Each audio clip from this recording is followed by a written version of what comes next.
Assalamualaikum warahmatullahi wabarakatuh. Alhamdulillahirrahmanirrahim. Assalatu wassalamu asrofil anbiya wal mursalin wa ala alihi wa sahbihi ajma'in. Amma ba'du. Teman-teman yang dirahmati Allah, para pencinta buku, book lovers, atau kalau bahasa dulu itu kutu buku ya. Tapi sekarang sebutannya sudah mulai beranjak dari kutu buku yang konotasinya seperti negatif. Sekarang sudah ganti lebih keren, lebih kece ya, ke book lovers. Alhamdulillah, teman-teman juga yang berada di Revo Writers Squad atau kemudian muslimah secara umumnya, selamat datang, selamat bergabung di forum lekturasi bersama Cikgu Asri. Dan ini forum lekturasi yang keempat ya, dengan membahas buku yang sudah tahu ya pasti di undangannya. Alhamdulillah, siang hari ini kita patut mengucapkan rasa syukur kita kepada Allah yang sangat luar biasa telah memberikan kita kesehatan ya di kala saudara-saudara kita ataupun tetangga-tetangga kita dan orang-orang yang mungkin kita kenali banyak yang jatuh sakit atau kemudian mereka sudah mendahului kita ya menghadap Allah. Allah masih memberikan kita kesempatan dan kesehatan sehingga bisa kita bersua di siang hari ini. Salawat dan salam senantiasa kita haturkan kepada junjungan kita Nabi Muhammad SAW yang beliau adalah seorang nabi dengan luar biasa ya, mukjizatnya yang terbaik adalah Al-Quran, kemudian wahyu pertama yang diturunkan adalah ayat yang pertama, Iqra, bacalah. Sehingga forum lekturasi ini juga hadir di tengah-tengah kita untuk memenuhi seruan Allah itu ya terkait dengan membaca. Salam dan salam pula kita haturkan kepada keluarga beliau, sahabat-sahabat beliau, dan orang-orang kaum muslimin ya yang senantiasa mengikuti beliau ila yaumil qiyamah. Alangkah lebih berkahnya forum kita pada siang hari ini kita buka dengan membaca suratul Fatihah dan doa awal majelis. Ibarakatil al-Fatihah.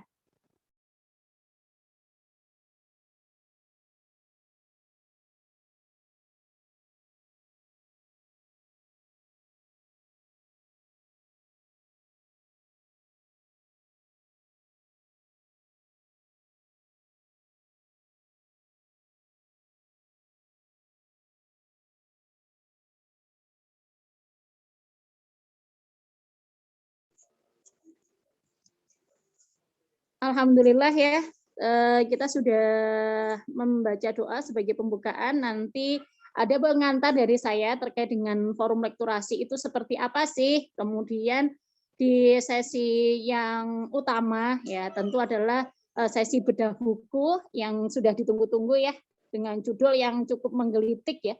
Bagi orang Jawa mungkin ini apa namanya? Paham ya, tapi kalau mungkin bagi orang yang lain mungkin bisa jadi roaming dan sebagainya, nanti Cikgu yang akan menjelaskannya. Nah, di forum lekturasi kali ini itu adalah forumnya pembaca buku ya, yang kemudian tidak hanya bagi pembaca buku, tapi juga sarana bagi kita yang ingin intip-intip isi buku, gimana sih isinya, seperti itu. Atau kemudian bagi teman-teman yang ingin terinspirasi dengan dunia buku, nah disinilah tempatnya, di forum lekturasi. Selain itu, forum lekturasi yang digagas oleh founder Revo Writer ya, Cikgu Asri ini sebagai wadah berbagi inspirasi dari sumber-sumber bacaan yang recommended. Tidak hanya untuk anggota-anggota Revo Writer, tapi juga muslimah secara umum ya. Jadi eman-eman kalau kita itu tidak mengazamkan diri untuk bisa hadir di forum yang kemudian ini sangat luar biasa ya. Sebenarnya target apa ya namanya? Target forum ini 1 kali sebulan. Tapi sudah lama ya Cikgu yang kemudian kita tidak mengadakannya lagi dan baru diadakan di bulan kali ini. Tapi insya Allah ke depannya kita akan istiqomah ya mengadakan 1 bulan sekali. Visinya adalah mengajak siapa saja yang ingin punya habits atau ingin memiliki kebiasaan ya membaca buku. Minimal sih 1 buku per bulan ya. Sampai kemudian kita akan menghasilkan 12 buku per bulan. Itu minimal. Tapi namanya kita sebagai seorang muslim atau kemudian kita sebagai seorang penulis gitu, ya rasanya rugi sekali kalau kemudian 1 buku itu per bulan, paling enggak ya 1 pekan lah 1 buku ya. Sehingga nanti kita akan tahu ya forum lekturasi ini ada beberapa misi-misi yang kemudian nanti akan dijadikan sebagai sebuah target ya. Yang pertama adalah membentuk habit membaca baik bagi anggota-anggotanya yang di dalam review writer ataupun muslimah secara umum yang bisa mengikuti forum lekturasi ini. Kemudian mengajak para penggemar buku ya untuk membanjiri ya, membagi maksud saya ya, membagi isi buku dan membanjiri pemahaman-pemahaman muslimah-muslimah yang lainnya terkait dengan isi bukunya. Kemudian bagi yang tak sempat baca buku misalnya, nah cara cepatnya ya ada di sini dengan Antuna, dengan teman-teman hadir di forum lekturasi ini kan tahu ya, oh ini buku ini isinya begini dan begitu, nah seperti itu. Selain itu, misi yang terakhir yakni wadah informasi ya, agar memiliki gambaran tentang isi buku. Jadi gampangannya di forum lekturasi ini ada spoiler-spoilernya gitu ya. Selain itu juga ada semacam menggelitik ya agar orang-orang itu membaca buku. Nah, sebenarnya forum lekturasi ini sudah pernah diadakan 3 kali ya, teman-teman ya. Jadi ada yang pertama di tahun 2020 itu melestarikan ilmu dari kepunahan ya dengan membaca dan menulis, dan ini sudah dilaksanakan tahun 2020 Oktober itu bersama Mbak Alga, foundernya komunitas Bacayuk, dan Cikgu Asri sebagai foundernya Revo Writer. Kemudian di bulan berikutnya di November 2020 ada bedah buku Revo Writer Love Story itu bersama Mbak Yumna Umunusaibah dan Cikgu Asri ya. Dan Cikgu Asri ya, yang kemudian cukup lama sekali ya, sampai kemudian kita bertemu bersua di forum lekturasi yang keempat kali ini. Nah, bagi teman-teman yang sudah launching buku atau buat antologi dan sebagainya, nanti kata Cikgu itu silahkan bisa bedah buku. Nah, nih bisa apa namanya ya, semacam sponsor gitu ya, mensponsorkan buku-bukunya dan bisa menghubungi Mbak Mina. Tahu kan nomornya? Kalau nggak tahu nanti bisa jabri saya. Nah, kali ini buku yang dibedah adalah bukunya Kang Dewa Eka Prayoga ya, dengan judul Bodoh Amat, Ini Prinsip Gue Biar Gendeng Asal Mudeng. Ayo, yang bukan orang Jawa tahu nggak apa namanya terjemahannya? Kalau saya ya, karena orang Jawa asli, ketika baca judulnya saja itu rasanya kok sesuatu seperti itu ya. Nah, ternyata di sini kita itu akan mengintip ya, kiat sukses Kang Dewa itu menjadi pengusaha. Selain beliau menjadi pengusaha, ternyata ahli sedekah, dan sedekahnya luar biasa, bukan hanya 1.000 2.000 seperti kita, tapi miliaran, Masya Allah ya. Dan menurut cover belakang buku ini tidak akan mengajak kita bersikap bodoh amat ya pada orang-orang yang mungkin ada yang berkomentar negatif atau berkomentar, ih kamu gini. Nah itu mungkin seperti itu. Kita biasanya tidak menggubris ya orang-orang yang kemudian berkomentar negatif. Padahal aslinya komentar-komentar yang negatif itu ternyata benar. Nah, loh gimana nih? Ternyata di dalam buku ini ada 13 kiat sukses. Jadi manusia yang rakus amal, Masya Allah. Tajir tapi boros. Loh, gimana tajir tapi boros gitu ya. Kemudian menjadi orang produktif dengan banyak karya. Nah, luar biasa kan? Pokoknya ada 13 trik gendeng begitu ya. Ini bahasanya Kang Dewa.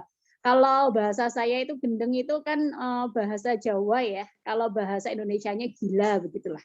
Nanti bagaimana sih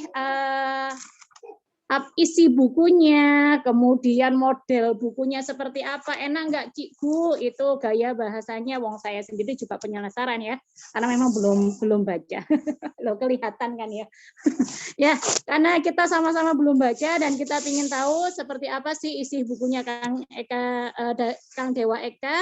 Monggo saya persilakan untuk Cikgu Asri langsung masuk ke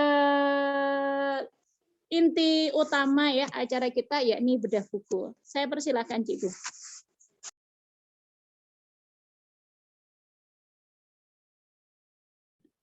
Ya, baik. Bismillahirrahmanirrahim. Assalamualaikum warahmatullahi wabarakatuh. Waalaikumsalam warahmatullahi wabarakatuh. Innal hamdalillahi nasta'inu wa nastaghfiruhu wa na'udzu billahi min shururi anfusina wa min sayyiati a'malina may yahdihillahu fala mudhillalah. Rabbi shrah li sadri wa yassir li amri wahlul 'uqdatam min lisani yafqahu qawli amma ba'du. Rabbi zidna ilman warzuqna fahman. Allahumma arinal haqqan haqqan wa arinal tibaan batila batila warzuqna istinab. Alhamdulillah. Terima kasih Mbak Khoirin Fitri yang sudah membuka acara ini. Sebagai MC dadakan yang ditodong. Alhamdulillah ya, karena ini acara pun sebenarnya dadakan ya, tapi bukan tahu bulat ya. Karena begitu saya selesai baca buku ini, semangatnya menular ke saya, kemudian greget ingin berbagi, jadi langsung saya minta Mbak Minah bikin flyer, udah deh kita harus sharing ini karena juga sudah lama nggak mengadakan forum lekturasi. Dan alhamdulillah puji syukur kita panjatkan kehadirat Allah Subhanahu wa taala yang pada siang hari ini, walaupun di jam ngantuk ini jam bobo siang. Mbak Khoirin Fitri harusnya ngelonin anak ini dipaksa untuk hadir di forum yang membicarakan buku. Aduh, siang-siang ngantuk-ngantuk bicara soal buku lagi gitu ya, sempurna ini. Ya, tapi mudah-mudahan dengan forum Zoom ini tidak ngantuk ya. Kalau di grup WA mungkin baca teks sudah ngantuk gitu ya. Salawat dan salam tak lupa kita limpahkan kepada junjungan kita Nabi besar Muhammad Shallallahu Alaihi Wasallam serta keluarganya, para sahabatnya dan para pengikutnya yang setia hingga akhir zaman. Dan terima kasih juga buat teman-teman yang telah menyempatkan waktu, kesempatan dan juga investasi sedikit untuk serius mengikuti acara ini. Saya ucapkan terima kasih juga kepada Mina dan juga tim leader Revo Writer yang ikut mensukseskan kegiatan ini ya, dan semua tim dari Muslimah Times juga ya. Mungkin kalau ada nanti bisa bikin resamenya dari kegiatan ini ya. Jadi memang ini tuh forum yang sudah lama saya cita-citakan sebetulnya ya. Saya pengen selain menulis, teman-teman Revo Writer dan juga teman-teman umum yang bukan anggota Revo Writer pun boleh ya untuk bergabung di sini. Karena membaca dan menulis itu ibarat dua sisi mata uang yang tidak bisa dipisahkan gitu ya. Yang dulu sudah pernah kita bahas di forum lekturasi yang awal. Yang pertama itu adalah bagaimana kita melestarikan ilmu dari kepunahan dengan membaca dan menulis. Jadi memang mimpi saya nanti forum lekturasi ini bisa dimanfaatkan lah untuk forum pembaca gitu ya, membaca bagi yang nggak bisa nulis minimal baca, bagi yang belum hobi baca ya jadi hobi itu seperti dijelaskan Mbak Khoirin tadi gitu ya. Nah karena itu saya berharap nanti gantian gitu ya, bisa teman-teman juga kalau menemukan buku yang bagus jangan segan-segan ya. Diusulkan untuk dibedah atau mengusulkan diri untuk membedah buku itu, tidak harus saya gitu ya. Silahkan teman-teman kalau menemukan buku bagus manfaatkan forum ini karena tidak mungkin saya terus juga ya, walaupun targetnya sebulan satu buku ternyata membaca buku itu butuh waktu lama gitu ya. Nah langsung saja saya masuk ke ini ya, bedah bukunya intinya karena slide-nya cukup banyak karena ini ingin banyak sekali yang ingin saya sampaikan gitu ya. Tapi tentunya pastinya nggak akan selengkap daripada isi bukunya gitu ya. Ini di sini tuh ada 13 prinsip gendeng biar mudeng gitu, kalau bahasa Jawanya gendeng tuh gila gitu ya. Memang Kang Dewa ini bikin istilah-istilah yang anti mainstream gitu ya, di luar dari kebiasaan gitu.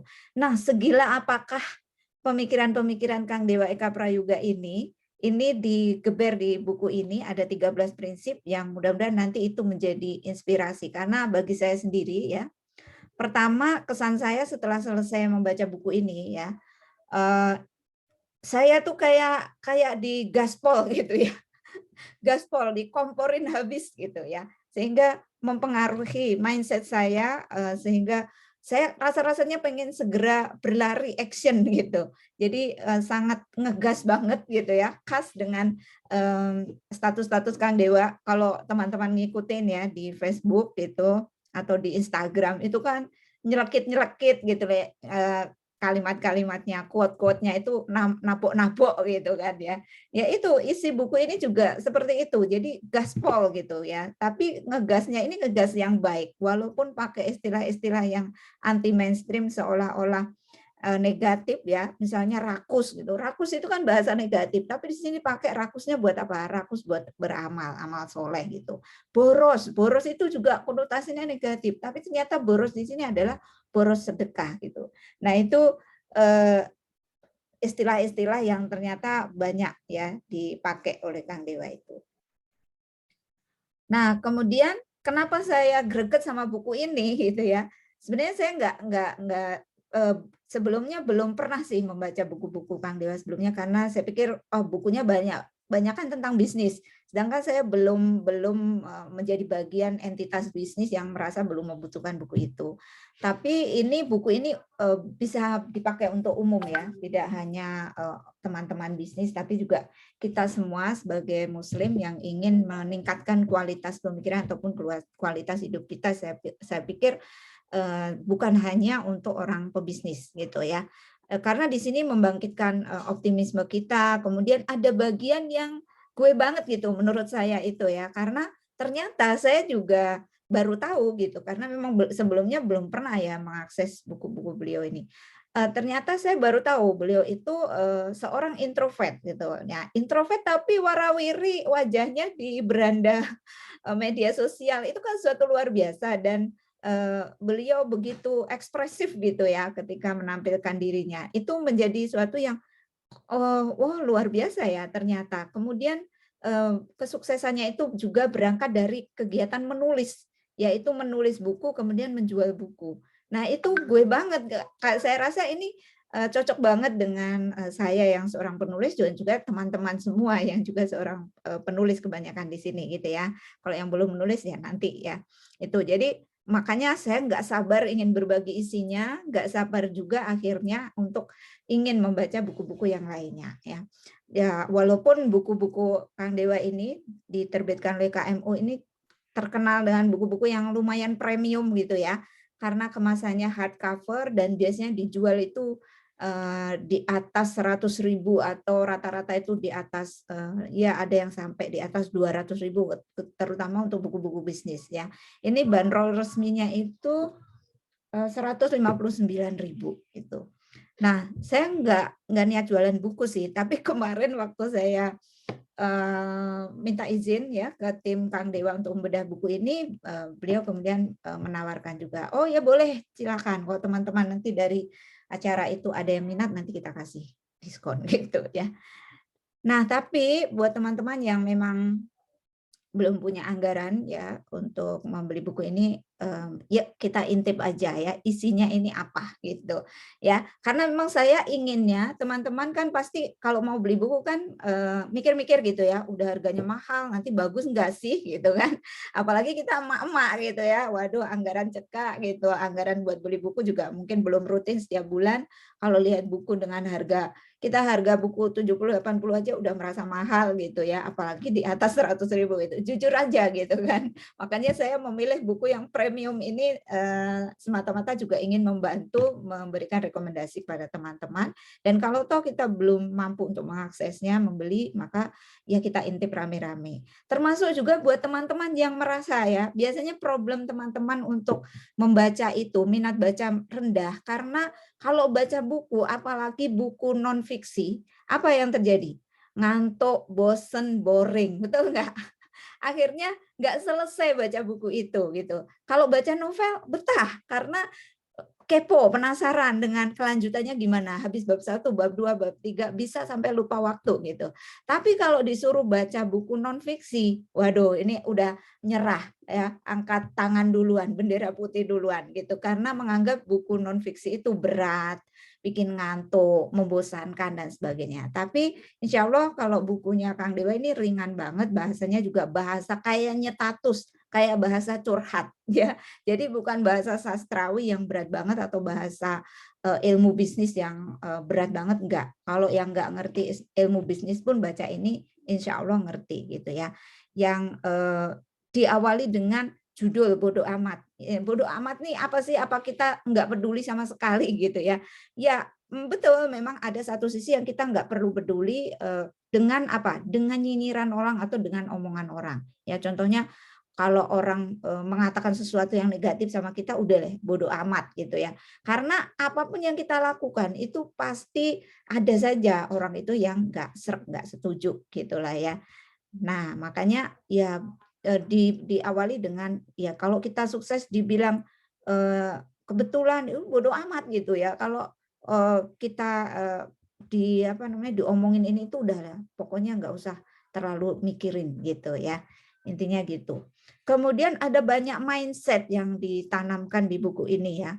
Kenapa jadi manusia itu harus rakus? Nah ini prinsipnya nanti ada di prinsip yang pertama, yaitu rakusnya itu dalam hal apa? Ternyata rakus amal. Kenapa orang kaya itu selalu boros? Ya semakin kaya semakin banyak pengeluarannya. Tapi dikeluarkannya untuk apa? Nah itu yang harus diubah mindsetnya. Bukannya boros untuk hal-hal yang tidak bermanfaat. Seperti masyarakat atau orang-orang sekuler kapitalis sekarang, kalau kaya itu kan semakin tinggi ya. Kalau saya pernah nulis hedonic treadmill itu ya. Jadi semakin banyak pendapatannya, semakin tinggi konsumsinya. Tapi konsumsi untuk barang-barang mewah, barang-barang hedon gitu. Yang tadinya bisa beli tas harga 500.000 jadi 50 juta kan gitu ya. Kalau yang orang-orang apa itu namanya sosialita itu. Nah borosnya di situ. Nah ternyata kita enggak. Terus ada juga mindset kenapa orang produktif itu enggak pernah sibuk ya. Jadi produktivitas itu produktivitas di sini ya, produktivitas ide, pemikiran. Nah, nanti implementasi yang melakukan tuh lebih banyak tim sehingga yang mengerjakan atau yang lebih produktif atau lebih sibuk itu adalah tim gitu ya. Contohnya begitu. Kemudian kenapa orang pintar kebanyakan bodoh? Nah, ini adalah penjelasannya. Kemudian pemimpin besar, biasanya orang-orang yang punya visi besar itu memang dianggap gila, dianggap gendeng gitu ya. Karena anti mainstream gitu.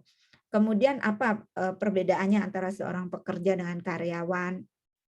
Terus dia bilang kerja keras itu enggak penting, karena yang penting itu kerja cerdas. Mungkin teman-teman udah sering lah ya.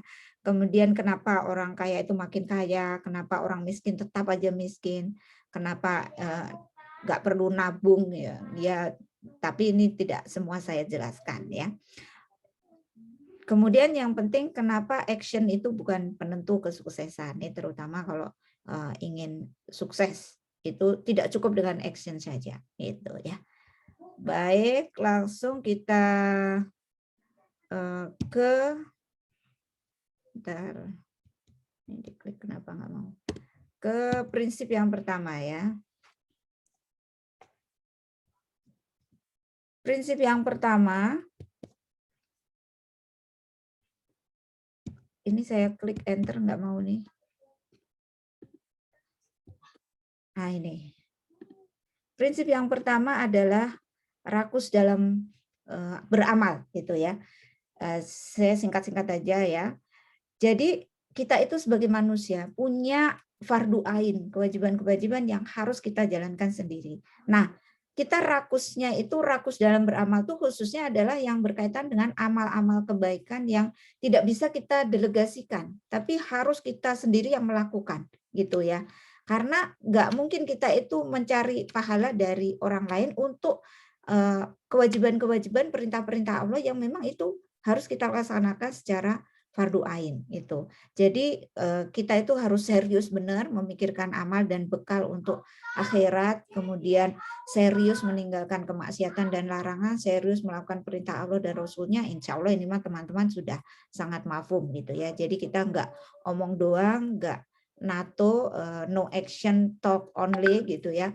Lakukan amal kebaikan itu sebanyak mungkin dan sebaik mungkin supaya kita semakin dekat kepada Allah, semakin dicintai oleh Allah. Jadi kalau kita beramal ya untuk meraih pahala itu enggak dapat didelegasikan gitu. Kalau beda kalau orang yang bisnis gitu ya, orang bisnis pekerjaan-pekerjaan teknis itu bisa diserahkan kepada anak buah. Tapi kalau amal, aktivitas, ibadah itu nggak bisa diserahkan kepada anak buah. Contoh ibadahnya apa? Contohnya itu kalau kita mau melaksanakan amalan-amalan soleh yang sifatnya fardu ain ya. Contohnya amal sholat wajib jelas gitu kan. Terus amalan sunnah ya, misalnya tahajud ya, puasa Senin Kamis ya, sholat tahajud, sholat duha, sholat puasa Senin Kamis, itu kan nggak bisa didelegasikan, nggak bisa diwakilkan kepada orang lain. Nah ini harus kita lakukan sendiri dan harus kita listing setiap hari itu kita melakukan amal soleh ini apa saja gitu ya. Nih contohnya ya, ini saya giniin aja ya, nggak saya besarin, susah diklik, nggak bisa dari tadi. Jadi kita setiap hari itu kalau bisa ya untuk membentuk suatu habit itu lakukan listing amal harian kita itu apa saja. Sholat tahajud, sholat hajat, kalau kita punya keinginan, punya mimpi-mimpi besar, jangan lupa meminta kepada Allah. Kemudian sholat witir, sholat tobat ya. Kemudian qobliyah subuh, sholat subuh, zikir subuh, tilawah. Ini harus kita listing gitu. Nah, letak bodo amatnya di mana? Biar nggak perlu mendengarkan komentar orang. Biarin orang bilang sok suci, sok alim, sok pinter ya. Mereka yang komentar itu nanti nggak bakalan bisa menolong kita di akhirat ya. Termasuk kita misalnya kalau sebagai penulis kita sering posting tulisan nasihat, tulisan dakwah gitu ya. Mungkin ada orang yang nyinyir, ada haters gitu yang ya belum tentu bisa juga melaksanakan, sok banget nasihatin orang misal gitu ya. Nah itu di sini letak bodo amatnya gitu ya. Ini adalah prinsip yang pertama ya. Kita kadang-kadang tidak mampu melakukan listing amal harian, amal soleh ini karena rasa malas atau rasa enggan atau mungkin menunda-nunda gitu ya. Akhirnya tidak terjadilah amalan yang baik ini. Nah ini yang dianjurkan oleh Kang Dewa ini untuk kita itu harus rakus dalam beramal gitu. Jangan amal yang biasa-biasa saja gitu ya. Kemudian termasuk sharing ilmu, mendoakan orang, membantu orang. Nah, ini juga amal soleh, bagian dari pasif pahala gitu ya. Jadi kenapa kita harus banyak beramal soleh? Untuk mendapatkan pasif pahala. Kebanyakan kita selalu memikirkan pasif income gitu ya, pendapatan pasif. Kita duduk diam tapi uang bekerja untuk kita. Misalnya kalau orang punya aset ya, misalnya punya kos-kosan gitu. Tapi lupa untuk mendatangkan pasif pahala. Nah, pasif pahalanya adalah dengan melakukan amal-amal soleh yang berhubungan dengan amal jariah gitu ya. Amal jariah itu sharing ilmu, mendoakan orang, membantu orang ya. Yang seperti itu. Kemudian berdakwah. Nah, alhamdulillah ya kalau kita semua kan bagian dari anggota dakwah sehingga insya Allah kita bisa mendapatkan pasif income, pasif pahala ini, atau kita bisa meningkatkan amal soleh di sini gitu. Kemudian prinsip yang kedua yaitu boros sedekah gitu ya, bersedekah. Ketika kita dikasih kelebihan rezeki, kelebihan harta gitu ya, maka kita harus melisting ya. Lagi-lagi kita harus melisting ya. Kita alokasikan untuk apa? Kelebihan harta itu. Misalnya budget giving setiap hari, budget sedekah. Itu luar biasa ya. Kita diajarkan misalnya sedekah subuh. Kalau perlu tuh siapkan wadah khusus, celengan khusus, bekas kaleng biskuit atau apa yang kita rutin simpan di situ kalau tiap hari kita subuh nggak bisa langsung salurkan gitu ya. Misalnya kalau yang bapak-bapak ke masjid bisa tiap subuh itu sedekah subuh gitu. Tapi kalau ibu-ibu misalnya kita harus punya budget giving setiap hari atau mungkin setiap pekan atau setiap bulan atau setiap tahun ya. Dan besarannya berapa? Sedekah harian, mingguan kita berapa? Kalau harian misalnya 2.000 kita bisa pakai celengan gitu ya. Nanti disalurkannya bisa setiap minggu sekali ya, entah ke masjid atau kemana gitu. Kemudian kita punya proyeksi juga, kita ini ingin wakaf berapa gitu. Makanya kenapa beliau itu sampai miliaran, karena ya ini mimpinya itu wakaf gitu ya, sedekah hariannya rutin, sedekah mingguan, kemudian wakaf berapa, untuk infak dakwah berapa, zakat mal setiap tahun berapa ya. Kalau kita sudah mencapai nisab itu jangan lupa ya untuk mengeluarkan zakat mal itu. Nah ini adalah aktivitas atau kompor prinsip yang kedua, prinsip gendeng yang kedua, yaitu boros sedekah ya. Saya tuh ingat status beliau itu, kalau sedekah itu jangan menunggu kaya, atau kalau sedekah jangan takut miskin. karena kaya aja belum, gitu ya. Nunggu kaya kapan kayanya. Kemudian kalau kita mau sedekah takut miskin, lah wong kaya aja belum loh, gitu. Belum pernah kaya lah kok udah takut miskin gitu ya. Sampai begitu. Jadi kita harus mengalokasikan ini ya untuk sedekah ini. Nah, sasaran giving atau sedekah kita itu bisa kerabat kita, dan memang itu ya yang kita pahami di agama itu adalah orang tua, kerabat, tetangga, anak yatim, sahabat gitu. Nah, makanya sederhanalah dalam hidup, boroslah dalam sedekah gitu ya, karena dikutip dalam hadis ini, dan di antara mereka ada orang yang telah berjanji kepada Allah, sesungguhnya kalau Allah memberikan sebagian dari karunia-Nya kepada kami, niscaya kami akan bersedekah dan niscaya kami termasuk orang-orang yang soleh. Jadi ketika Allah memberikan kepada kita karunia ya kepada orang ya, ini jangan sampai kikir gitu dan berpaling dan menentang kebenaran, karena kalau orang ya, kita sudah paham lah ya secara agama itu, kalau orang jenazah di kuburan ya, orang-orang ahli kubur itu diberi kesempatan hidup ya, mereka itu apa yang dilakukan, akan sedekah gitu, karena memang sedekah ini yang diantaranya itu menolong itu. Karena itu orang tajir itu, orang kaya itu, orang yang banyak rezeki itu harus boros sedekah ya, supaya mendapatkan pasif pahala gitu. Pasif pahala itu ya apa? Dia amal pahala jariah yang mengalir gitu ya. Karena kekayaan kita yang sesungguhnya itu ya apa yang kita salurkan ke rekeningnya Allah gitu ya, ke rekeningnya Allah ini, bukan yang tersimpan di rekening bank kita gitu. Di rekening bank kita itu ya bukan tidak mendatangkan pahala, belum mendatangkan pahala, tapi kalau kita sedekahkan itu akan mendatangkan pahala. Kemudian prinsip gendeng yang ketiga yaitu gila karya gitu ya. Gila karya itu orang yang produktif itu ya. Nah, di sini dijelaskan apa filosofi pekerja dengan karyawan. Kenapa sih orang yang bekerja di kantor, di perusahaan disebutnya itu bukan pekerja, tapi karyawan gitu ya. Kenapa karyawan gitu ya? Padahal kalau karyawan itu kan harusnya dia berkarya, tapi ternyata para pekerja itu betah menjadi pekerja walaupun dia tidak pernah menghasilkan karya. Kadang-kadang orang bekerja itu ya karena rutinitas, tidak selalu mendapatkan karya gitu. Oleh karena itu ada suatu mindset bahwa harusnya kita itu lebih banyak berkarya. Kalau kita bekerja itu karena profesi, karena apa ya, rutinitas gitu, karena tugas tanggung jawab gitu. Tapi kalau berkarya itu soal kompetensi. Kompetensi itu artinya berdasarkan kemampuan kita. Banyak orang itu yang bekerja sebetulnya bukan bidangnya, bukan passionnya gitu ya. Tapi karena dia ya karena membutuhkan uang ya dia bekerja saja gitu. Tapi kalau kompetensi, kalau berkarya itu mengeluarkan hasil produk produksi atau menghasilkan suatu karya yang memang berdasarkan kemampuannya, potensinya gitu ya.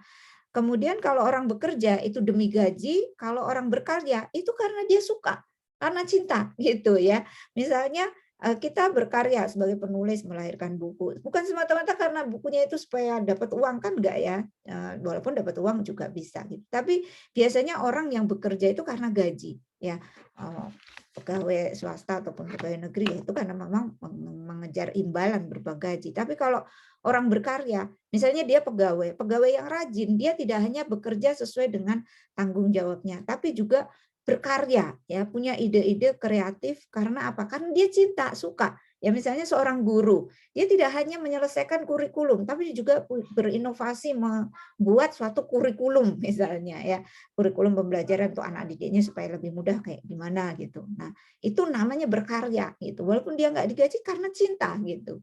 Kemudian kalau bekerja karena fulus, maka berkarya itu tulus ya. Karena tulus seneng gitu loh ya. Karena seneng tuh ya kita nggak ada pamrih apa-apa gitu ya. Makanya harusnya seorang Muslim itu lebih banyak berkaryanya daripada sekedar bekerja gitu.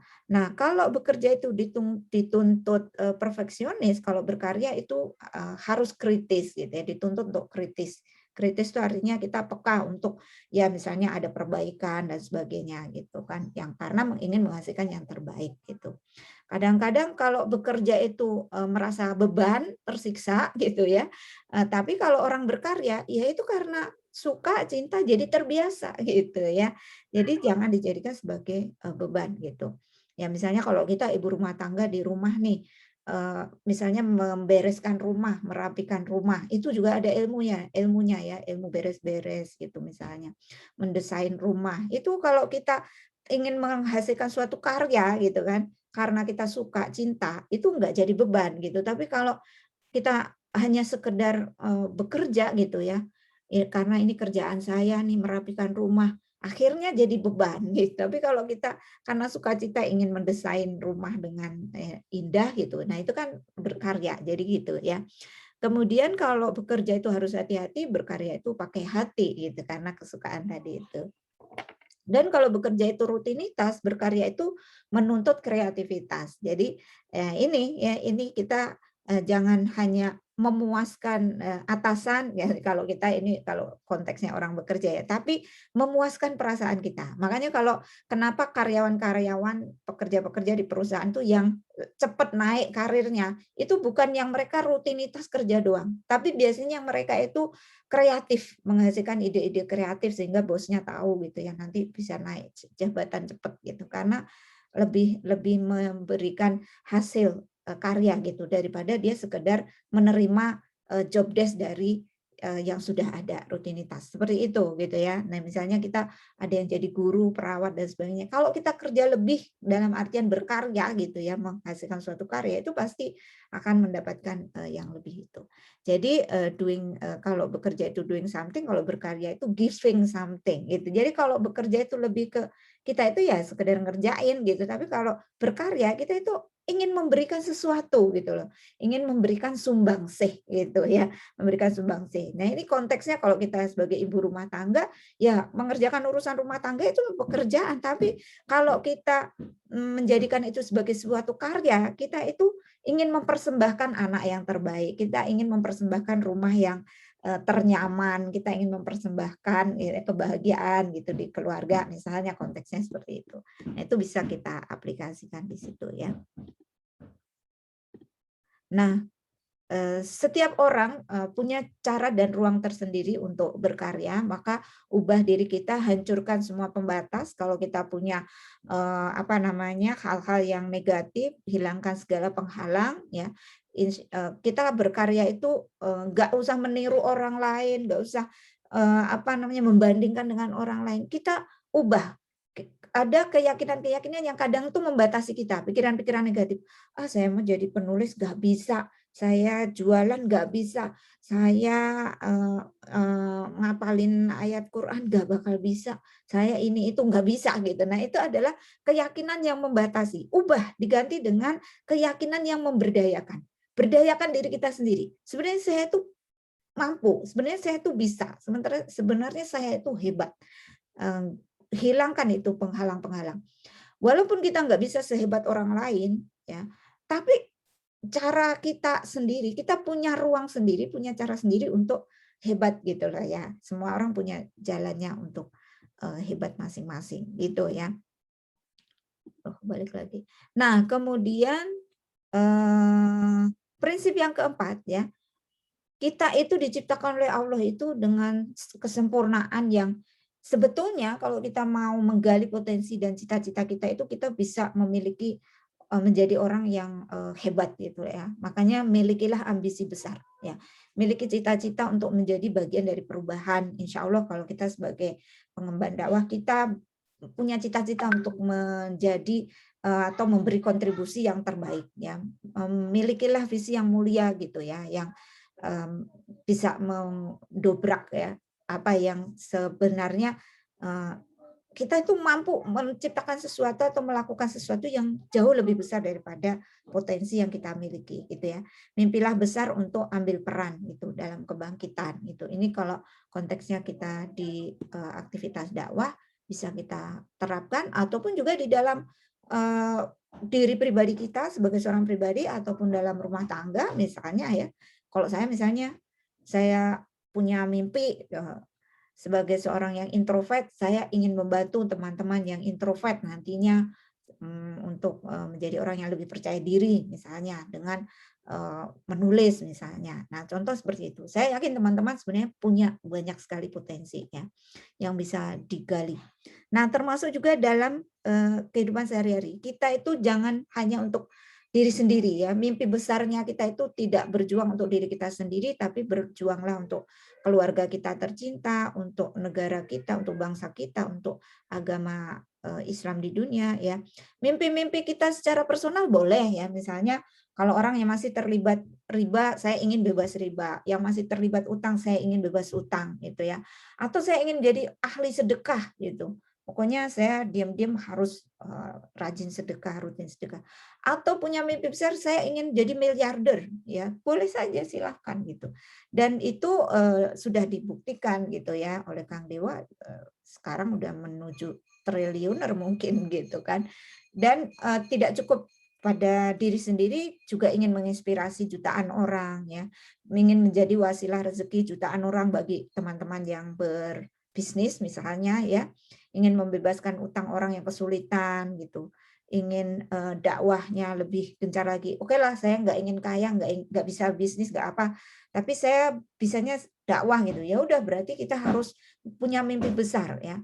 Selama sepanjang hidup saya ini, saya harus mengkader berapa orang misalnya gitu ya.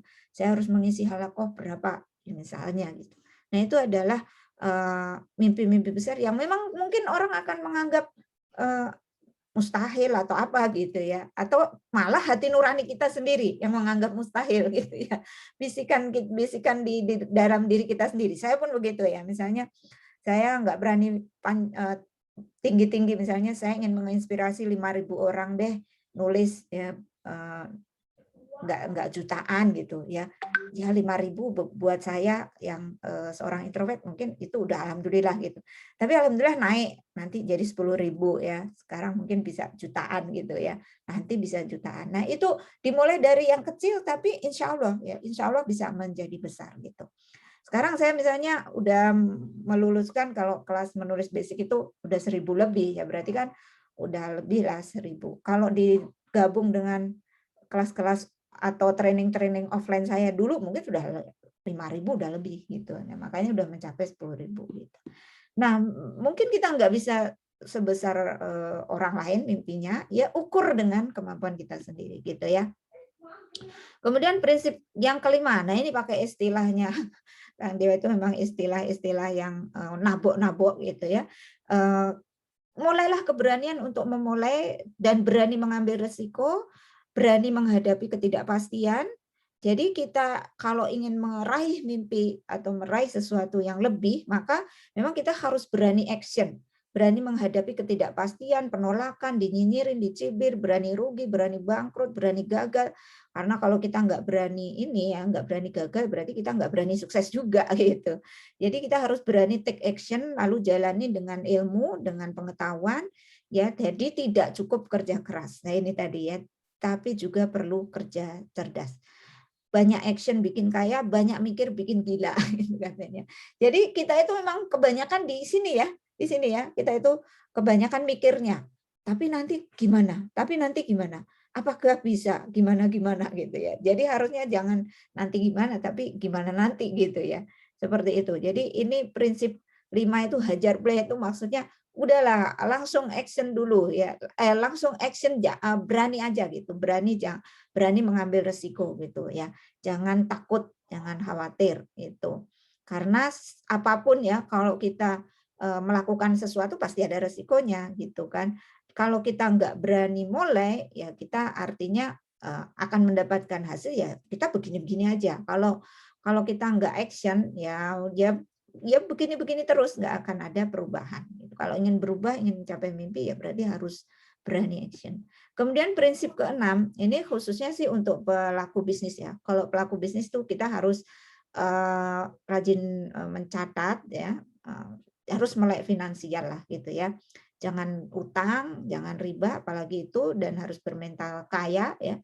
Kebanyakan kita itu suka uang tapi kita nggak suka dengan data-data atau nggak melek finansial gitu ya. Terutama ini cocok untuk mereka yang berbisnis ya.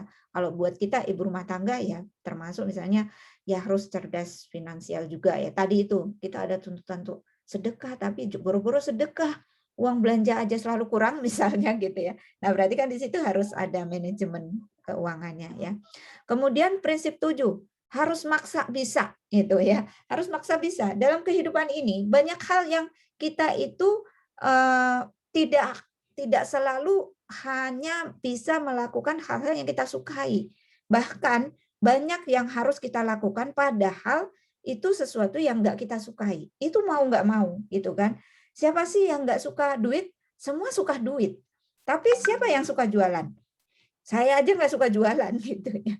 Tapi karena saya suka duit, ya saya paksa harus bisa jualan. Ini terutama buat yang teman-teman bisnis atau sambil jualan gitu ya. Semua orang suka langsing gitu ya, apalagi para wanita gitu. Tapi siapa yang suka olahraga? Pengen langsing tapi nggak suka olahraga. Nah, itu sesuatu yang nggak nyambung gitu ya. Makanya kalau kita nggak suka olahraga, paksa supaya bisa olahraga. Nggak sempet, paksa supaya sempat olahraga gitu. Nah, ini adalah satu prinsip ya, yang kadang-kadang kita itu memang harus memaksakan diri. Terus siapa yang nggak suka makan? Ya, kita semua pasti ya namanya punya hajatun udhawiyah ya.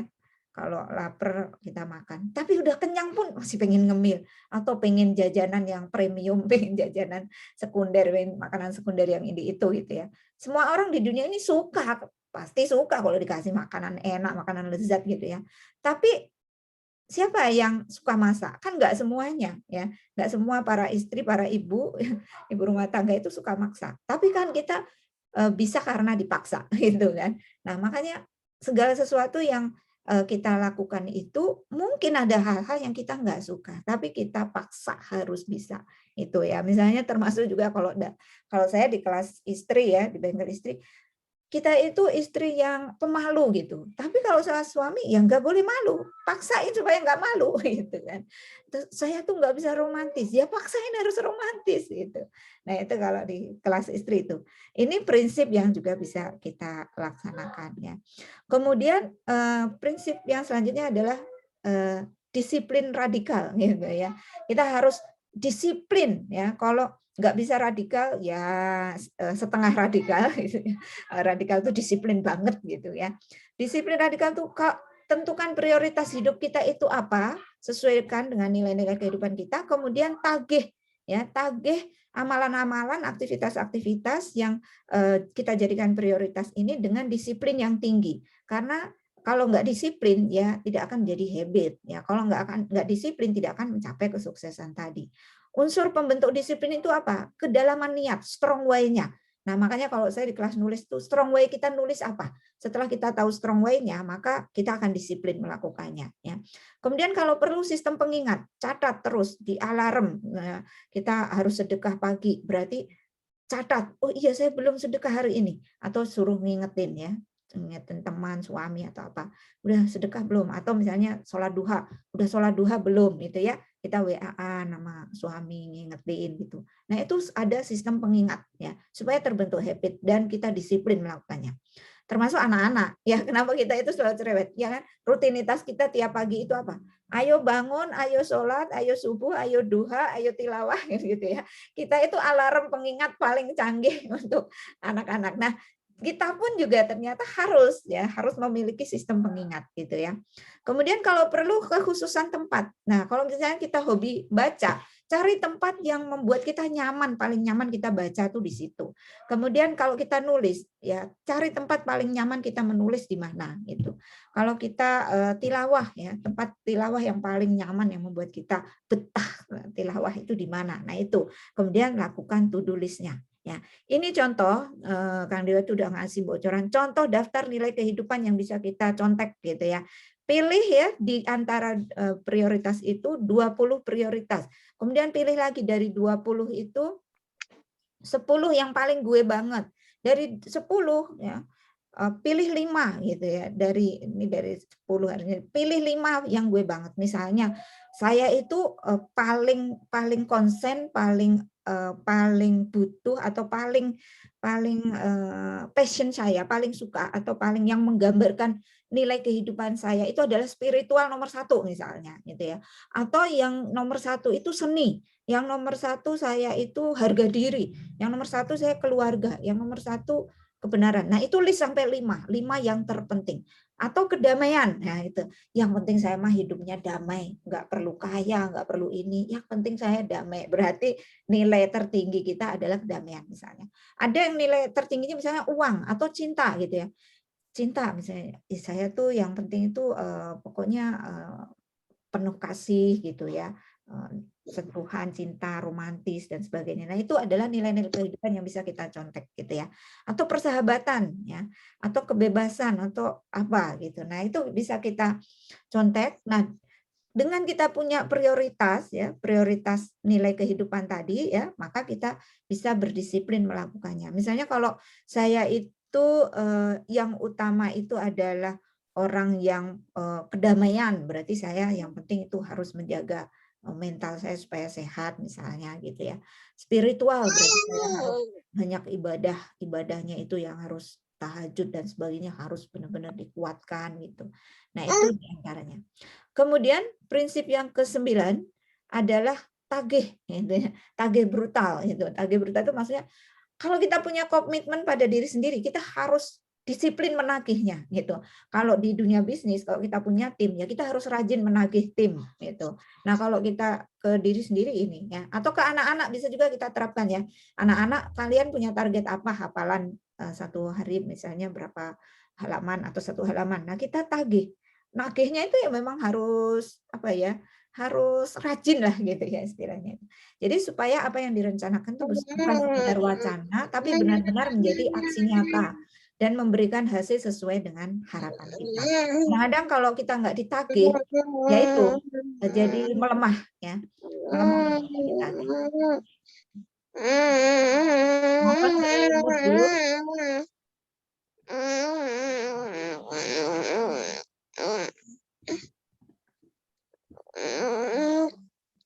Yang belum di-mute.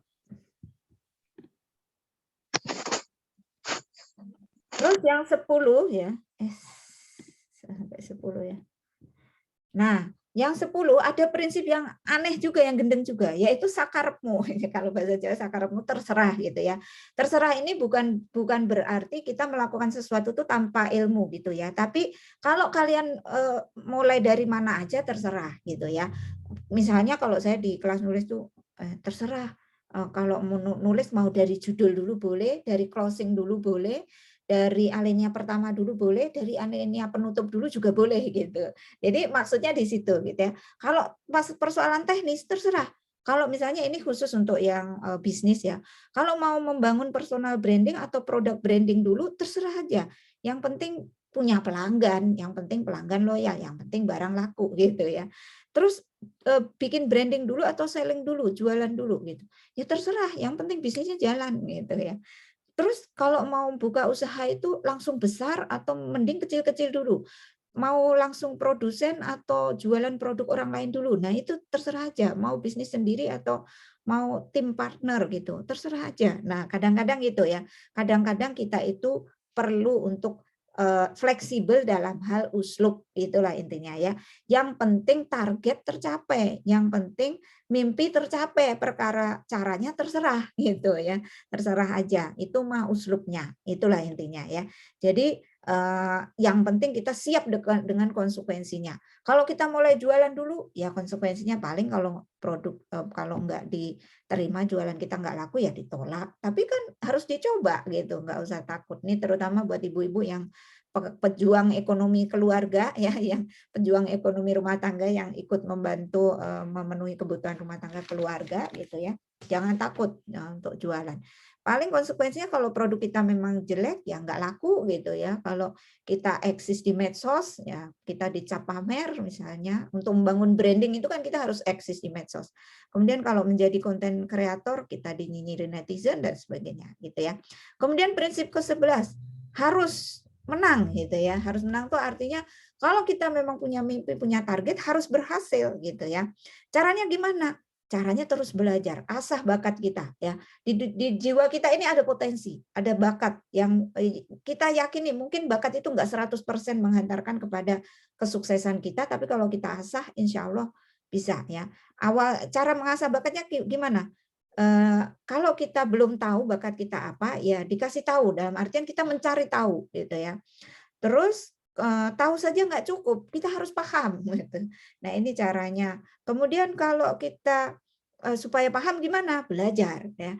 Kemudian paham saja nggak cukup, kita harus mampu ya. Supaya mampu gimana? Praktek ya. Nah kalau sudah praktek ya nggak berhenti di situ, tapi kita harus mahir. Nah, supaya mahir gimana? Latihan, latihan terus. Ya, contohnya gini, kalau kita mau jadi penulis ya, jadi penulis yang mahir, ya berarti awalnya kan kita nggak tahu ya cara nulis gimana. Kemudian kita belajar ikut kelas supaya tahu gitu. Terus udah gitu paham, oh cara menulis gini. Paham itu karena kita belajar. Nah, tapi belajar aja nggak cukup kan? Kita harus praktekkan. Ya kita harus nulisnya itu gitu. Nah, setelah nulis kita udah bisa tuh gitu. Tapi untuk bisa ini harus sampai tahap mahir. Kalau udah mahir berarti kita harus rutin gitu. Sama, misalnya kita pengen cari duit dengan jualan makanan gitu ya. Ibu-ibu kan yang hobi masak. Tadinya kita nggak bisa masak. Bukan berarti kita nggak bisa bisnis kuliner gitu ya. Kalau kita nggak bisa masak, cari tahu cara masak gimana. Kalau udah belajar caranya, praktekkan. Ya masak betul ke dapur gitu. Kalau udah masak sekali kurang bagus, kurang enak, lezat hasilnya, berarti harus berkali-kali praktek terus, latihan terus sampai menemukan formula resep yang enak dan lezat. Baru kita bisa dikatakan mahir dan baru bisa untuk buka restoran atau buka catering atau buka jualan makanan gitu. Nah, jadi semua pengetahuan skill kehidupan ini bisa kita pelajari dengan cara itu. Kita mencari tahu, belajar, praktek, latihan. Cari tahu, belajar, praktek, latihan. Nah, kita udah di level berapa untuk mewujudkan cita-cita, mimpi-mimpi, keinginan-keinginan kita. Kita ingin menjadi pribadi yang berpengaruh, kita udah seberapa tahu, seberapa banyak belajar, prakteknya gimana, dan terus-menerus latihan gitu ya. Nah, untuk itu kita harus menyadari kalau bicara soal bakat, kita harus tahu kekurangan kita apa, tutupi kekurangan kita itu dengan tim kalau kita butuh tim gitu ya. Kemudian kalau nggak bisa sendiri, nah terutama kalau ini untuk orang yang bisnis, ubah kekurangan menjadi kelebihan gitu ya. Kemudian garis keras ini khususnya untuk orang bisnis mungkin tidak terlalu banyak saya singgung Kak. Yang intinya bahwa kita itu memang harus menjadi pribadi ya. Kalau kita sudah menjadi orang yang berpengaruh nanti enak gitu ya, omongan kita didengar gitu ya. Dakwah kita juga misalnya kalau kita dakwah orang itu percaya gitu. Ini kalau sudah membentuk branding gitu ya. Kemudian jangan lupa juga kita ini manusia biasa bukan robot. Sehingga sekeras apapun kita berjuang dan berikhtiar tetap perlu menjaga batas kewarasan kita ya. Artinya kita juga ya ngegas sih boleh gitu ya, ngegas. Tadi ya benar saya mau rutin nih membangun habit nulis, saya tiap hari begadang deh sampai jam 1 malam. Nah itu, tapi harus ada batasan juga gitu ya. Pikiran jangan terlalu dikuras, fisik jangan terlalu diforsir juga. Berhentilah kalau kita sudah selesai. Nah, tapi ini juga diingat ya, berhentinya kalau sudah selesai, bukan kalau kita sudah capek gitu ya. Belum selesai tapi udah capek gitu.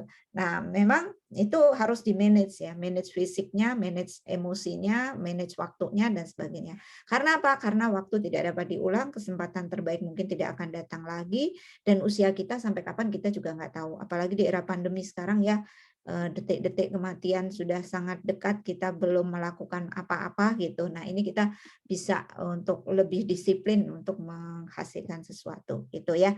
Itu saja yang saya sampaikan ya. Intinya dari buku ini sangat memotivasi untuk menjadi pribadi yang lebih baik gitu ya, dengan prinsip-prinsip hidup yang yang mungkin kalau menurut Kang Dewa itu kita itu manusia harus bisa menjadi manusia di atas rata-rata itu loh ya.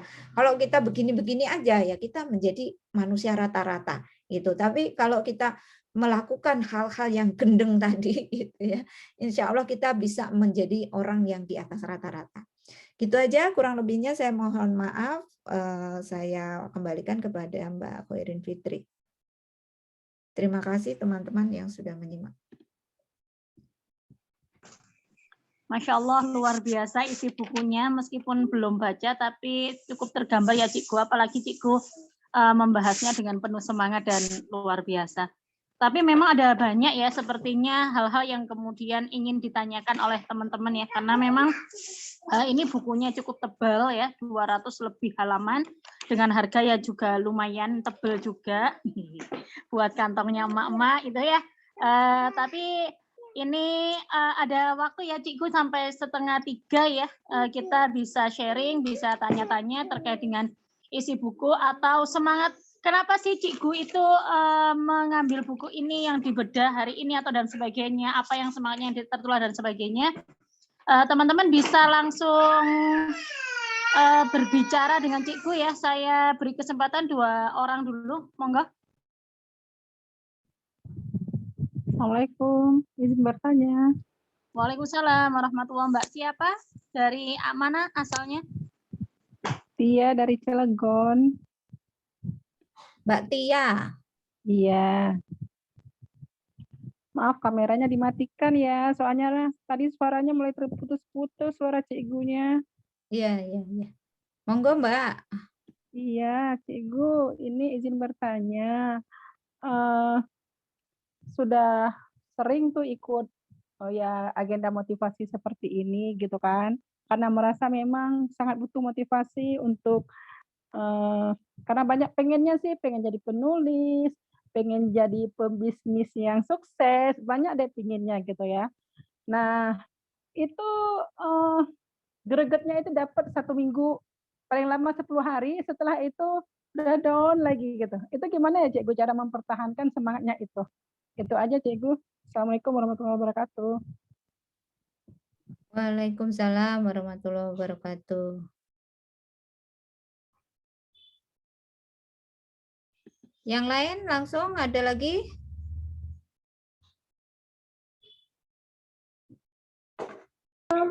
Mau bertanya Cikgu. Monggo Mbak Fatimah. Ya, Bismillahirrahmanirrahim. Mau bertanya, kan tadi ada personal branding, terus juga kalau misalnya kita mau jangan cuma mikirin passive income, tapi juga pasif pahala. Ya, salah satunya itu kan dakwah, kayak Cikgu kan dakwah tulisan, dakwah ya banyak itu amal jariyahnya. Nah, kalau misalnya saya mau mencontoh tuh ada yang terpikirkan sama saya tuh takut Allah uji dengan apa yang sudah saya sampaikan. Itu gimana ya, Cikgu? Mengatasi rasa takut itu. Iya. Ya Mbak. Ada lagi? Mungkin satu lagi, monggo Mbak Fitri.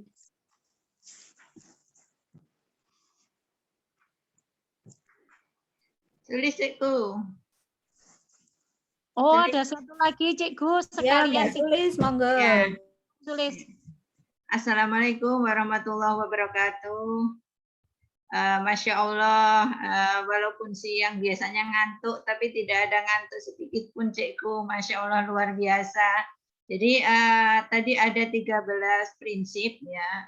Mungkin saya secara pribadi ingin tahu dari Cikgu, seandainya dari 13 prinsip itu, menurut Cikgu pribadi itu minta diberikan kepada kita kalau disuruh memilih itu Cikgu memilih 3 dari 13 itu apa saja Cikgu? Mudah-mudahan itu juga menjadi menjadi inspirasi buat saya. Mungkin itu saja Cikgu.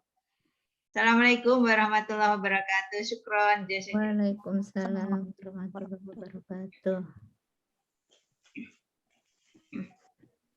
Ya, langsung saya jawab aja nih, Mbak Fitri. Oke, monggo Cikgu. Oke. Nanti terbatas waktu pertemuan kita nanti. Ya, jangan lama-lama memang nanti. Ya, Terima kasih nih teman-teman, Mbak Mutia ya. Tadi itu ya betul Mbak Mutia ya. Kita itu sering sekali ya ikut workshop atau ikut seminar atau ikut training motivasi. Wah, rasa-rasanya kalau lagi duduk training itu langsung ngebul, langsung terbakar gitu ya. Langsung terkompori, langsung semangat luar biasa gitu. Tapi nanti setelah keluar dari ruang training itu ternyata melempem lagi ya. Paling 1-2 yang akhirnya berhasil ya. Itulah kenapa tidak semua orang yang ikut training, tidak semua orang yang mendapatkan motivasi itu akhirnya bisa barengan terus sukses semua gitu ya. Karena kuncinya adalah di aplikasi sebenarnya ya, di praktek kalau menurut saya. Jadi kalau saya buka kelas menulis, di antara misalnya pesertanya 30 orang, itu yang benar-benar rutin praktek nulis mengikuti tadi itu, disiplin, komitmen, disiplin gitu ya, yang strong way-nya udah kuat, kemudian komitmen, disiplin, sampai menjadi habits, itu mungkin juga nggak sampai 10%-nya gitu ya, tidak semuanya gitu. Karena apa? Ya karena lemah di prakteknya itu. Makanya memang harus action gitu. Harus action bagaimana menjaga motivasi ini supaya bisa diaplikasikan. Karena kalau motivasi itu memang hanya membangkitkan semangat sih ya, hanya membangkitkan semangat. Tapi yang lebih penting itu sebenarnya adalah kita itu perlu diajarin caranya gitu loh ya. Nggak sekedar semangatnya, tapi diajarin caranya, yaitu penularan ilmunya. Nah, kalau penularan ilmu ini biasanya para mentor atau trainer itu memang bukan bidang mereka. Jadi bukan apa namanya mereka ya.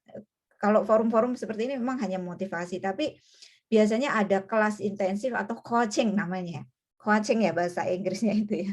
Coaching itu pendampingan atau pelatihan yang sifatnya itu memang diajarin betul caranya gitu loh ya, diajarin. Ya. Nah, kalau saya sih di kelas menulis, saya berusaha semaksimal mungkin sifatnya itu penularan.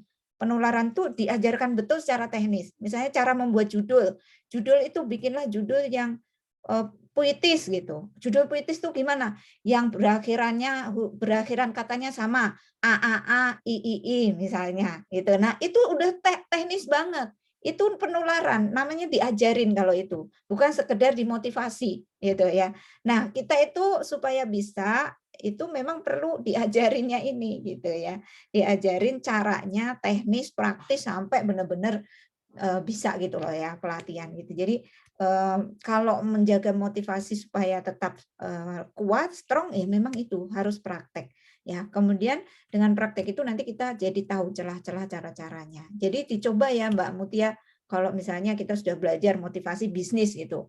Saya pun gitu ya, udah belajar ilmu bisnis itu udah kemana-mana. Tapi karena nggak praktek-praktek ya, cuma di sini. Nah sekarang pas habis baca buku ini ya, bodo amat nih saya sudah mulai mencoba nih praktek. Saya kalau sudah nggak bisa saya handle sendiri harus merekrut tim. Nah, berarti saya harus praktek mencari tim gitu. Nah seperti itu ya contohnya. Jadi harus benar-benar praktek gitu. Kemudian Mbak Fatimah, kita itu kalau mau menyampaikan sesuatu takut Allah itu menguji dengan apa yang kita sampaikan. Ya, memang kadang-kadang betul ya.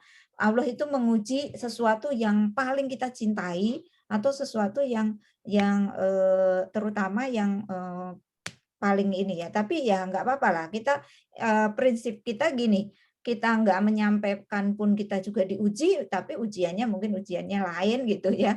Tapi kalau kita menyampaikan, mungkin orang lain itu terinspirasi dengan apa yang kita sampaikan dan ujian mereka bisa diselesaikan gitu ya. Tetapi kita diuji dengan itu ya nggak apa-apa kita hadapi gitu. Contohnya gini lah ya, contoh gini.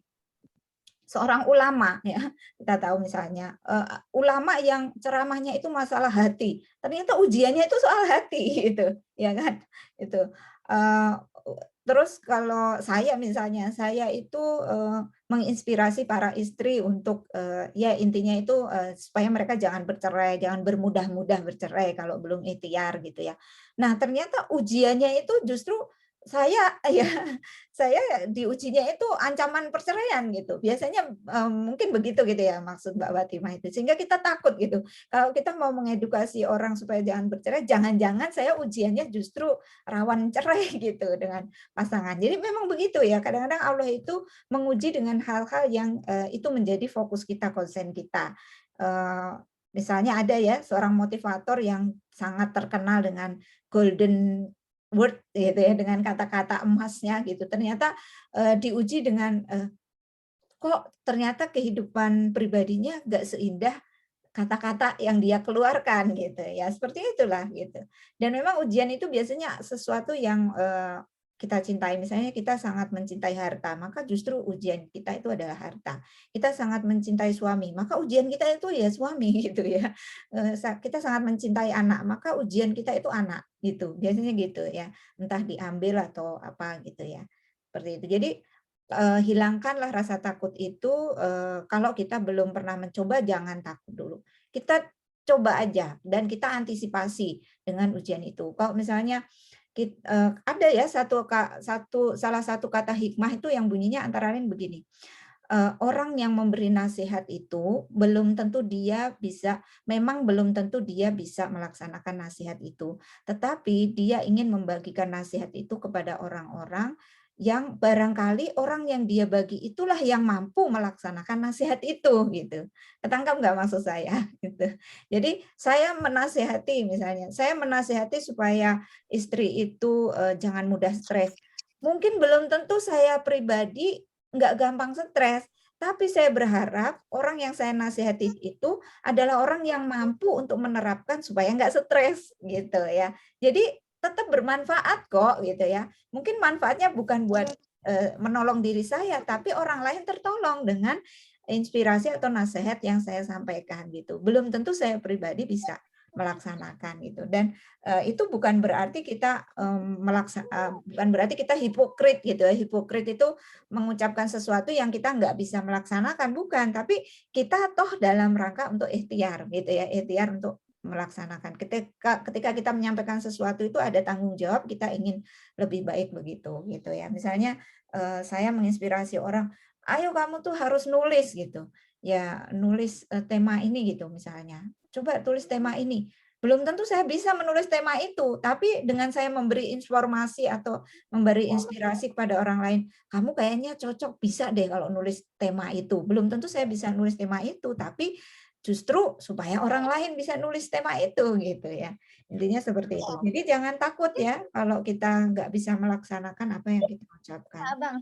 Kemudian untuk Mbak Sulis tadi dari 13 prinsip tadi yang paling gue banget apa gitu ya.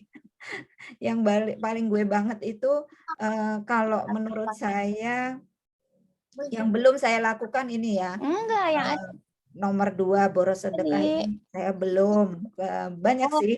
Terus tapi yang ambisi besar ini juga saya orang introvert itu kan malu-malu ya untuk mempunyai ambisi besar. Padahal ternyata kita sebenarnya mampu gitu. Banyak yang belum saya lakukan, tapi yang paling nomor 1 yang paling menabok saya gitu ya. Paling menabok saya itu ini. Saya harus memaksakan diri untuk bisa gitu. Ini karena dengan kekurangan dan keterbatasan saya, ternyata selama ini saya merasa tidak bisa, saya merasa nggak pede gitu ya. Nah, ternyata kita itu memang harus keluar dari penjara yang kita ciptakan sendiri, bahwa saya nggak mampu, saya nggak bisa, saya ya semampunya segini begini gitu. Ternyata kita harus memaksa bisa. Contohnya nih ya dalam hal jualan ya misalnya. Saya tuh nggak bisa jualan, tapi harus maksa bisa jualan. Saya itu nggak suka olahraga, tapi alhamdulillah sih selama pandemi ini saya sudah rutin berolahraga misalnya, walaupun cuma goes sama anak-anak gitu ya. Atau kemarin masih sempat renang gitu, sekarang nggak bisa. Dan waktu pandemi itu dulunya saya nggak bisa renang, selama pandemi saya pas kolam renang udah buka itu akhirnya bisa ya, bisa gitu.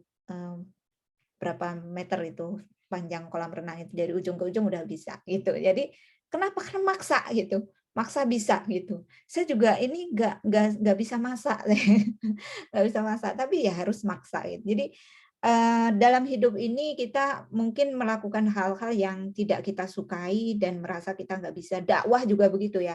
Saya juga bukan orang yang pinter-pinter banget dalam merangkai kata-kata untuk dakwah, apalagi kalau apa namanya ngisi yang tema-temanya ini ya. Kurang pede lah gitu ya. Saya tuh orangnya pedenya rendah gitu. Tapi harus maksa gitu. Nah, ini yang saya banget gitu termasuk. Kemudian ini sih udah yang atas-atas tadi lah ya. Itu ya. Jadi termasuk ini disiplin. Nah, ini disiplin. Kan saya tuh kadang kita itu kebanyakan kan mut-mutan ya orangnya ya. Itu ya. Jadi mungkin yang gue banget itu saya harus lebih boros sedekah, yang kedua harus maksa bisa, dan disiplin radikal ini ya. Saya harus lebih disiplin lagi karena kadang-kadang saya tuh masih mut-mutan orangnya, random banget gitu.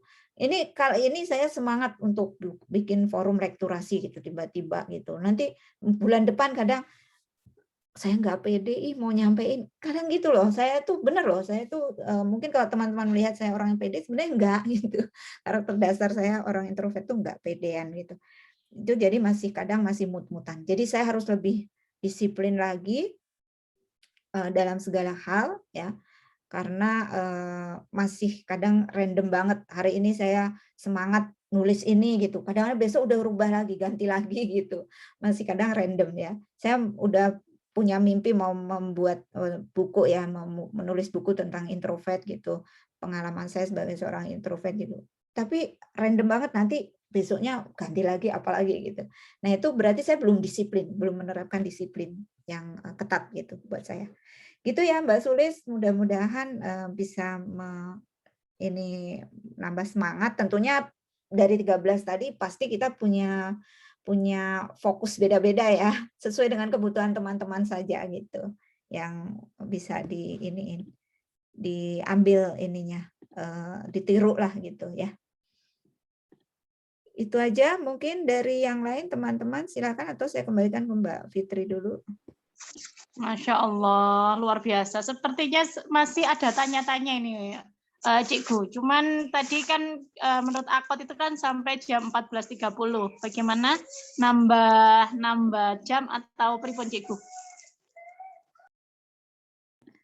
Kalau udah nggak ada pertanyaan, nggak apa-apa, langsung kita tutup. Kalau masih ada mungkin satu pertanyaan kali ya. Oke, satu pertanyaan. Ini masih 3 menit lagi. Ayo, monggo, siapa yang mau bertanya?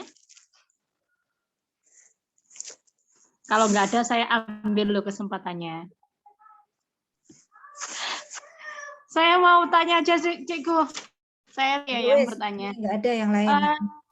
Apakah ini ya, kalau saya melihat beberapa apa yang Cikgu sampaikan tadi kan introvert ya, terkait dengan orang introvert. Apakah memang dari orang-orang yang introvert inilah yang kemudian jadi penulis gitu loh, Cikgu. Daripada dia curhat ke mana-mana, akhirnya kan jadi penulis seperti Cikgu atau kemudian Kang Dewa, atau mungkin kayaknya saya sendiri juga ke sana. Apa memang seperti itu? Mbak Koirin Fitri juga introvert kah? Ya, kayak gitu lagi. Ya, sebenarnya memang sih kalau yang saya pelajari dari berbagai tulisan soal introvert dan tes-tes yang dilakukan oleh orang-orang introvert itu, salah satu potensi besar seorang introvert itu memang bahasa tulisan. Kenapa? Karena dia kekurangannya adalah bahasa lisan. Ya kan? Kita itu kalau bahasa lisan grogi, demam panggung gitu, terus salah tingkah gitu, nggak percaya diri gitu kan kalau di hadapan orang lain gitu. Nah, makanya justru potensi terbesar seorang introvert itu adalah nulis. Salah satunya itu adalah mengungkapkan isi hatinya itu dengan bahasa tulisan. Itu makanya kalau yang introvert nggak mengasah diri dengan menulis itu rugi banget. Jangan-jangan harta karunnya itu di situ gitu. Potensi terpendamnya itu adalah dengan menulis itu. Makanya harus latihan menulis. Dan biasanya salah satu kelebihan orang introvert juga adalah tipe orang yang analitis gitu ya. Analitis tuh banyak pikirannya, banyak ide-ide gitu, banyak ide, konsep gitu. Makanya kenapa cocoknya itu jadi peneliti, jadi penemu, jadi inisiator. Banyak loh orang-orang yang introvert tuh penemu-penemu gitu ya, yang menemukan Microsoft, yang menemukan Facebook, yang menemukan apa namanya. Jadi hal-hal yang merevolusi atau yang merubah dunia itu kebanyakan dari sumbangsih orang-orang yang introvert ini. Karena dia tuh apa-apa dipikirin gitu kan ya. Kalau jadi ibu-ibu mah apa-apa sedikit dipikirin gitu ya. Nah, sebenarnya memang itu satu kekurangan juga, akhirnya kita itu kadang-kadang overthinking, tapi juga itu satu kelebihan gitu. Makanya kenapa ketika siapa tuh yang penemu itu Albert Einstein ya, ketika apel jatuh dari pohon itu dipikirin. Coba kalau dia nggak mikir gitu ya, nggak mikirin itu nggak ketemu itu hukum gravitasi gitu. Nah itu kalau orang introvert tuh gitu, jadi sedikit-sedikit dipikirin, sedikit-sedikit dipikirin gitu. Nah makanya berdayakan pemikiran kita itu untuk hal-hal yang produktif, bukan overthinking yang negatif. Nah biasanya kita orang introvert itu overthinkingnya yang negatif gitu, kelebihan memikirkan hal-hal yang padahal itu mungkin tidak akan terjadi gitu, atau kekhawatiran, kecemasan kita gitu. Misalnya saya disuruh ngisi ngaji, saya cemas gitu. Nanti gimana kalau jelek? Nanti gimana kalau diketawain? Nanti gimana kalau nggak apa namanya nggak didengerin, nggak bagus dan saya itu kan overthinking kita sendiri. Padahal kita belum nyoba gitu. Nah kita coba aja dulu, berani dulu gitu. Kalau saya menantang diri begitu gitu. Ya gitu aja Mbak Khairin Fitri. Siap Cikgu, itu menjadi motivasi khusus ilah saya, ya, dan orang-orang yang berkasus sama ya dengan kita. Sebelum ditutup, monggo Cikgu closing statement-nya biar semakin membakar semangat kita untuk kemudian menjadikan dunia literasi sebagai ladang amal kita untuk pasif pahala ya. Iya.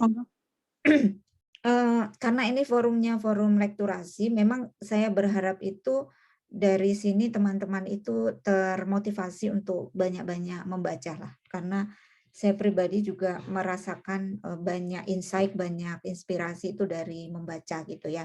Makanya saya punya moto, membaca itu akan mengurangi kebodohanmu dan menulis itu akan menambah kecerdasanmu. Insya Allah begitu ya.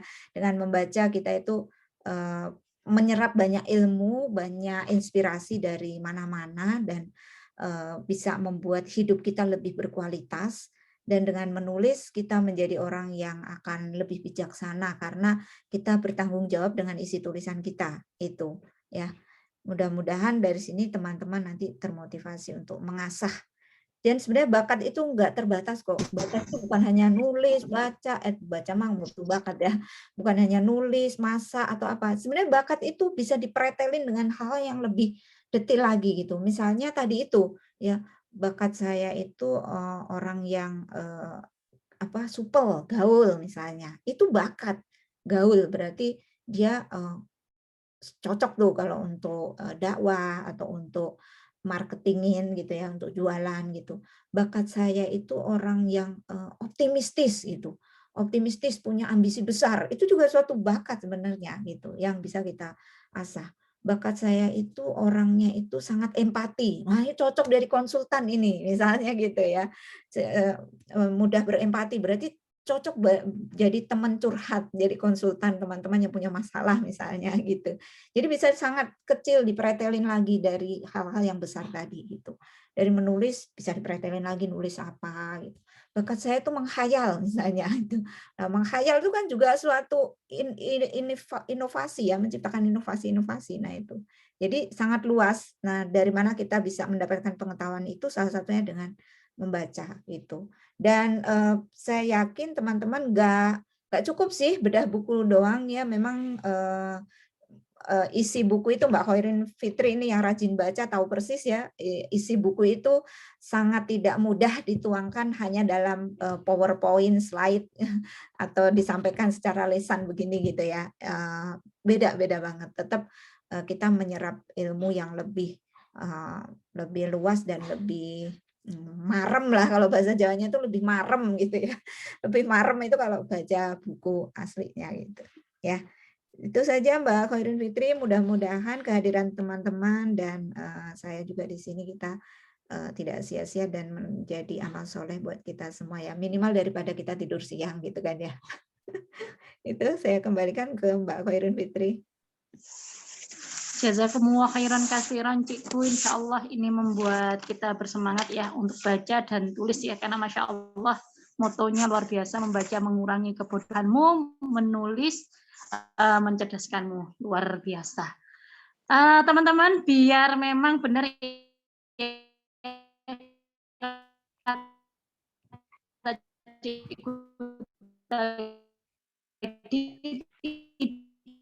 Putus-putus Mbak Khairin. Itu hanya dimotivasi, tapi macam acara kita siang hari ini alhamdulillah nggak bisa ngantuk ya, silakan paragraf terserah. Boleh nggak 1 paragraf, 2 paragraf, 3 paragraf, atau mungkin sampai 500 kata. Luar biasa. Nah, itu silahkan diposting ya di FB-nya, bisa tag Cikgu ya dengan nama akunnya beliau, bisa Asri Subatniati atau Polda Nadia. Kemudian juga Mbak Mina Mahabah itu bisa, bolehlah tag saya juga. Yes. Nah, itu ya nanti ya teman-teman bisa, ini nanti akan dipilih oleh Mbak Mina 3 orang dengan resume terbaik akan mendapatkan tiket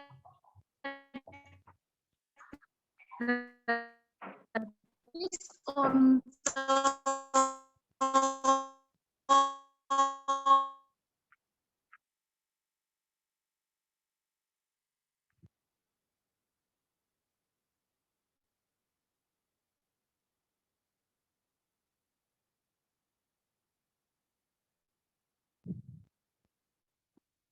ya di siang hari ini. Insya Allah kita jumpa lagi di forum lekturasi yang kelima, dan saya sendiri sebagai MC beserta panitia yang lainnya mohon maaf yang sebesar-besarnya atas kekurangannya atau atas hal-hal yang mungkin kurang berkenan di siang hari ini.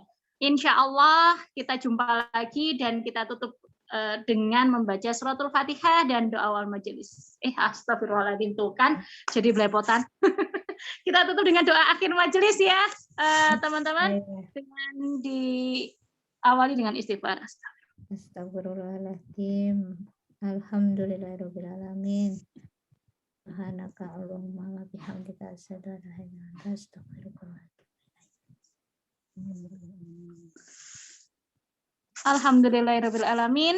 Saya mohon maaf yang sebesar-besarnya. Sampai jumpa. Ihdinas siratal mustaqim. Assalamualaikum warahmatullahi wabarakatuh. Waalaikumsalam warahmatullahi wabarakatuh. Jazakallah khair. Terima kasih Mbak Khairin Fitri.